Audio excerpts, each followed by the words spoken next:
ഏയ് ആക്രിച്ചേട്ടാ, ഇങ്ങോട്ട്. ഇവിടെ കുറച്ച് പഴയ സാധനങ്ങൾ കൊടുക്കാനുണ്ട്. ഇങ്ങോട്ട് ഇങ്ങോട്ട്. ത്രേസി ചേച്ചിയെ ഒന്നിങ്ങ് വന്നേ. എന്റെ ദൈവമേ, ഇനിയിപ്പോ എന്നെങ്ങാനും ആണോ? ദൈവത്തിനറിയാം. ഇതാ ചേച്ചി, ചേച്ചി ഒരു 10 രൂപ തിരുപ്പി കൊടുങ്ക. ചായ കുടിക്കാൻ പോലും കാശില്ല. 600 രൂപയുടെ സാധനമായിരുന്നു ഞാൻ തനിക്ക് തന്നത്. താനിക്ക് 500 രൂപയല്ലേ തന്നുള്ളൂ. ബാക്കി 100 രൂപയുണ്ട്. അതിന് പോയി ചായ കുടിച്ചോ. വിട്ടോ വിട്ടോ വിട്ടോ. ചെല്ലി. അപ്പാ പൊറുക്ക് മോള് പൊരിയാ പൊറുക്ക് എന്നാ കൊടുമ്പത്.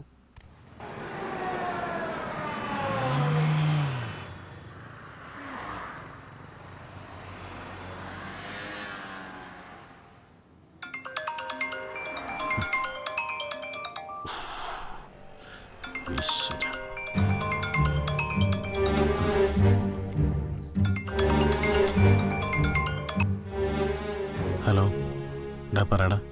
എടാ, ഞങ്ങളൊരു 4 മണി കഴിയുമ്പോഴേക്കും വൈറ്റിലെ സൂപ്പർ മാർക്കറ്റിന്റെ ഫ്രണ്ടിലേക്ക് എത്തും. വൈശാഖ, ഒരു ചെറിയ പ്രശ്നമുണ്ടടാ.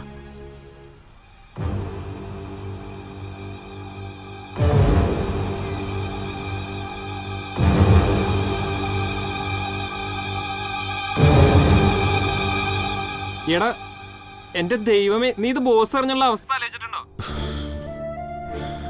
ഛേ, നിന്നെ ആദ്യം ഒരു കാര്യം ഏൽപ്പിച്ചിട്ട് ഇന്ന് 4 മണിക്ക് മുമ്പ് പൈസ സാധനം ഏൽപ്പിച്ചില്ലെങ്കിൽ എന്റെ നിന്റെ കാര്യത്തിൽ ഏകദേശം ഒരു തീരുമാനവും.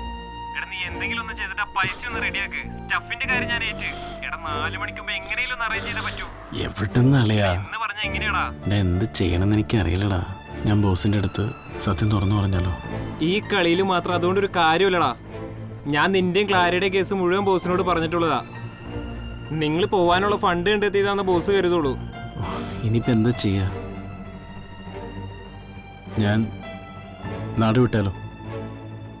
അല്ല, നമുക്കൊന്നിച്ച് വേറെ എന്തെങ്കിലും മാർഗം ഉണ്ടളിയാ? എടാ പ്ലീസ്, ഒന്ന് രക്ഷിക്കണ. പറ്റിപ്പോയതളിയാ. എടാ, എന്റെ കയ്യിൽ ഒന്നുമില്ലാന്ന് എന്നേക്കാ കൂടുതൽ നിനക്കറിയാലോ. ഉണ്ടായിരുന്നെങ്കിൽ നിനക്ക് അന്നേ തന്നെ തന്നേർന്നില്ലേ?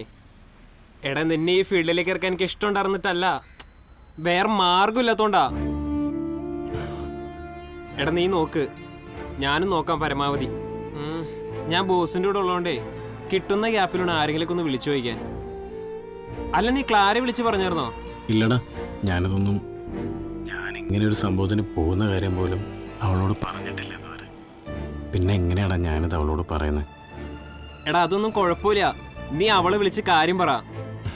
എടാ, അവള് വിചാരിച്ചാ എന്തെങ്കിലും നടക്കുമെന്നാണ് എൻ്റെ ഒരു പ്രതീക്ഷ. നീ അവളെന്ന് വിളിച്ചു നോക്ക്. എടാ, എങ്ങനെയും ഒന്ന് റെഡിയാക്കി കൊണ്ടുപോവാ.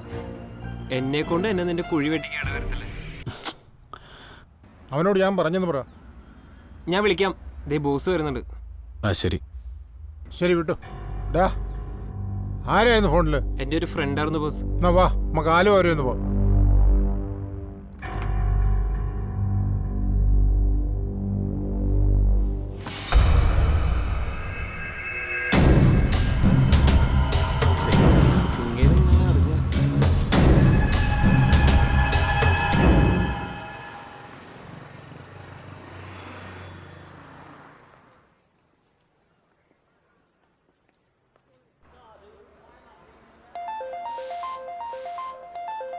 ആ ഹലോ.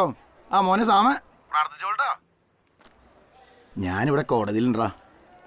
2 മണിക്ക് വാദം തുടങ്ങും. ടെൻഷൻ കാരണം ഒരു രക്ഷയില്ലടാ. ദൈവം ഒന്നുണ്ടെങ്കിൽ നമ്മൾ കേസ് ജയിച്ചിരിക്കും. മറിച്ചാണെങ്കിൽ പിന്നെ ഞാൻ ജയിച്ചിരിക്കില്ലടാ. എല്ലാം ശരിയാവും ചായ, ഞാൻ പ്രാർത്ഥിക്കാം. ഞാനിപ്പോൾ അവിടെ ഇല്ലല്ലോ, എല്ലാം ശരിയാവും. ആ വക്കീല, എന്തായി? നമ്മൾ ജയിക്കില്ലേ? ടെൻഷൻ അടിക്കണ്ടോ, ദൈവമുണ്ട് കൂടെ. God bless you. അവിടെ താൻ നടക്ക്. താനിവിടെ എവിടെയെങ്കിലും പോയി ഒന്ന് ഇരിക്കുക. ഞാൻ മജിസ്ട്രേറ്റിന്റെ ന്യൂട്രലൊന്ന് പോയി കണ്ടിട്ട് വരാം. എന്തായാലും വേണ്ടിയില്ല, കാര്യം നടത്തി തരണം. ഞാൻ എവിടെ പണിയിരുന്നു തീർന്നാ മതിയായിരുന്നു, കുറച്ച് സൗകര്യം കിട്ടില്ല. എടി, നീ കാര്യം പറ. നിക്ക്, ഞാൻ പറയാം. നീ എന്താ പറയാൻ പോണേ? അത് ഞാനൊന്ന് ആലോചിക്കട്ടെ. നീ അവനെ കാര്യം പറഞ്ഞ് മനസ്സിലാക്ക്. അത് കുഴപ്പമില്ല, ഞാൻ സംസാരിച്ചോളാം. എടാ, അതെ, നമുക്ക് പിരിയാം. എൻ്റെ വീട്ടുകാർ സമ്മതിക്കില്ല. നൈസായിട്ട് ഒഴിവാക്കിയല്ലേ? Okay cut. Okay super. അടിപൊളിയല്ലേ? അടിപൊളി. ഒരു വർക്കിന്റെ സമയത്ത് ആരാ വിളിക്കുന്നതോടെ അവ കൊണ്ടി കുന്തം. നോക്കട്ടെ ഒന്ന് കാണിച്ചേ.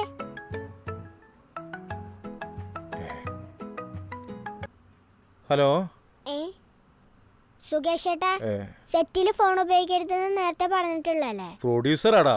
ആ എന്നാ എടുത്തോ. പ്രൊഡ്യൂസർ ഉണ്ടെങ്കിലല്ലേ സിനിമയുള്ളൂ. അത് ശരിയാ.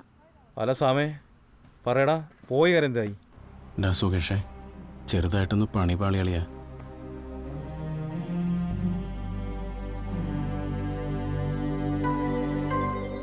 നീ ഇപ്പൊ എവിടെയില്ലേ? ഞാൻ ജോസ് ജംഗ്ഷൻ എടുത്ത്. അളിയ എന്തെങ്കിലും വഴിയുണ്ടോ? എൻ്റെ അവസ്ഥ പരിതാപകരാണ്. ഒരു 10-500 രൂപ തരാന്ന് പറഞ്ഞിട്ട് ഒരു പിള്ളന്മാരെ ഒരു എന്തോ ഷോർട്ട് ഫിലിം കൂടെ വന്നു തരാന്ന് പറഞ്ഞിട്ട് ചെലവിന് പൈസ ഇടോ 10 പൈസ കൈമില്ല. ഞാൻ നോക്കട്ടെ, ഉറപ്പ് പറയാൻ പറ്റില്ല. ടെൻഷൻ അടിക്കല്ലടാ. ഞാൻ നോക്കട്ടെ. ഓക്കെ.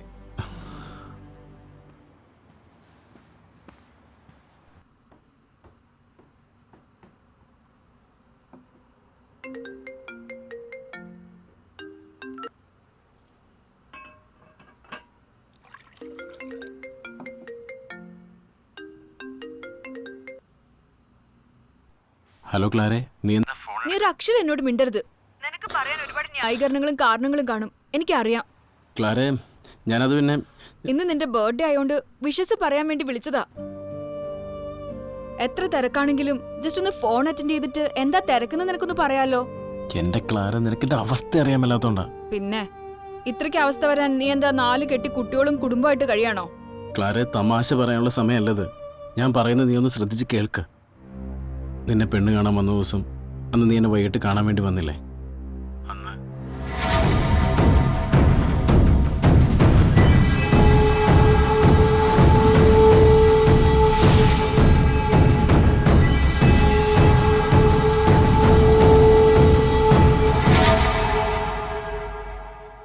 സാം, നീ ഇതിന് പോകുന്നതിന് മുന്നേ എന്നോടൊരു വാക്ക് ചോദിക്കായിരുന്നില്ലേ?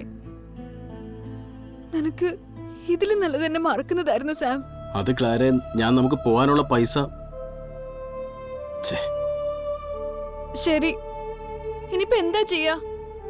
നീ സത്യാവസ്ഥ എന്താന്ന് വൈശാഖിനോടൊന്ന് പറ. വൈശാഖൻ ബോസിന്റെ അടുത്ത് ഞാൻ നിന്നെ കൊണ്ട് നാട് വിടുന്ന കാര്യം വരെ പറഞ്ഞിട്ടുള്ളതാ. ഞാൻ ഇനി എന്ത് പറഞ്ഞാലും ബോസ് വിശ്വസിക്കില്ല. ഞാൻ നിന്നെ കൊണ്ട് പോകാനുള്ള ഫണ്ട് കണ്ടെത്തുകയാണെന്നേ പുള്ളി വിചാരിക്കുള്ളൂ. എന്റെ കൺമുന്നിലിട്ട അയാൾ ഒരാളെ വെടിവെച്ച് പോകുന്നത്. ഇന്ന് വൈകുന്നേരം 4 മണിക്ക് മുമ്പ് എങ്ങനെയെങ്കിലും കാശ് കൊടുത്തില്ലെങ്കിൽ ഒരുപക്ഷെ നമ്മളിനെ കണ്ടില്ലെന്ന് കൂടി വരും. സാം, ഇനി എന്താ ചെയ്യുന്നേ? നീ വൈശാഖിനൊന്ന് വിളിച്ച് വേറെ എന്തെങ്കിലും വഴിയുണ്ടോന്ന് ഒന്ന് ചോദിക്ക്. എവിടെന്നെങ്കിലും കടമായിട്ട് കിട്ടാനുണ്ടെങ്കിൽ ഒന്ന് വാങ്ങിക്ക്, നമുക്ക് പിന്നെ തിരിച്ചു കൊടുക്കാം. ചോദിക്ക് നീ. ഞാൻ എല്ലായിടത്തും വിളിച്ചതാ, ഇനിയൊരു വഴിയില്ല. അതുകൊണ്ടാണ് ഞാൻ നിന്നെ വിളിച്ചത്. 4 മണി കഴിഞ്ഞാ ഇനി ചിലപ്പോ നിന്നെ എനിക്കിനി കാണാൻ പറ്റിയില്ലെങ്കിലോ? ഞാൻ വരാം സാം. നീ എവിടെ ഇപ്പോ? ഞാനിപ്പോ പനമ്പള്ളി നഗറിനടുത്തുണ്ട്. നീ വൈറ്റിലെ പുതിയ സൂപ്പർ മാർക്കറ്റിൽ വരുമോ? വൈകുന്നേരം 4 മണിക്ക് ഞാനവിടെ വരും. ശരി, ഞാൻ വരാം. ക്ലാര, നീ പുറത്തേക്ക് ഇറങ്ങുമ്പോൾ ഒരു 250 രൂപയ്ക്ക് റീചാർജ് ചെയ്യോ? ചെയ്യാം. എൻ്റെ ഫോണിൽ ബാലൻസ് കുറവാ. എൻ്റെ കയ്യിലാണ് കാശുമില്ല. എനിക്ക് കുറച്ച് ആൾക്കാരെ വിളിക്കാനുണ്ട്. എന്നാ ശരി.